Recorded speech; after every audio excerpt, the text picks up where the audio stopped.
Radio Flamme. Bonjour Georges Patrick Glaise. Bonjour. Vous avez un roman qui vient de sortir aux éditions Calman-Lévy qui s'appelle Coupe rase. Ça parle de quelle sorte de coupe? Alors, coupe rase, ce sont les coupes rases des forêts, bien sûr. C'est un roman d'actualité qui est au cœur d'une problématique très d'aujourd'hui. Vous savez que nos forêts françaises sont l'objet d'un pillage, littéralement.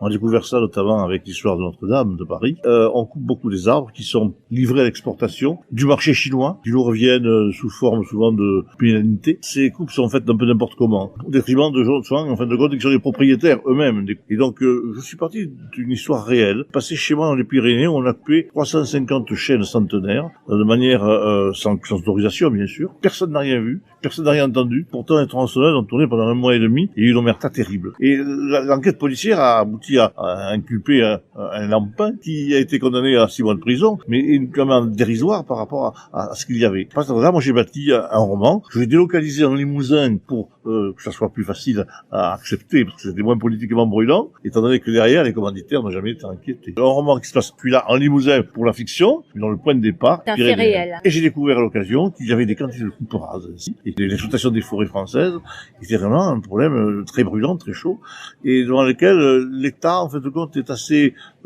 complice, du moins il ferme les yeux. Il n'y a pas grand-chose. Il y a des articles aujourd'hui qui paraissent de plus en plus dans la presse. On s'aperçoit qu'il y a des choses qui sont pas normales puisque ces bois sont exportés alors qu'ils sont protégés par la réglementation européenne. Il n'y a même pas de replantation derrière. Alors, il y a des replantations. Des fois, il y a, mais il faut 40 ans pour faire un arbre. Donc, c'est pas nous qui allons le voir, c'est nos petits-enfants. Hein. Et surtout, c'est des petites exploitations qui sont faites en dehors de toute réglementation européenne. Alors que ça serait réglementé, normalement, tout ça. Votre roman, quelque part, traite d'un problème écologique. Écologique, oui. Et d'ailleurs, ça commence par la découverte de la mort d'un militant écologiste qu'on découvre sous un tas de branchages. On a voulu le faire taire. On a voulu le faire taire, du moins, c'est ce qu'on peut penser.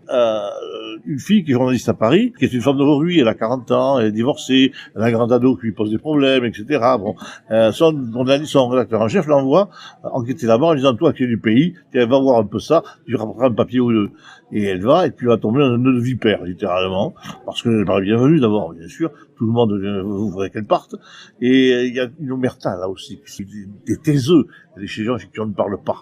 Et elle va essayer petit à petit de trouver des tenants et aboutissants pour arriver à faire parler ces gens-là. En même temps, elle rencontre aussi une histoire d'amour. Alors là, vous faites tout ce qu'il faut pour attirer les lectrices. Oui, c'est bien sûr.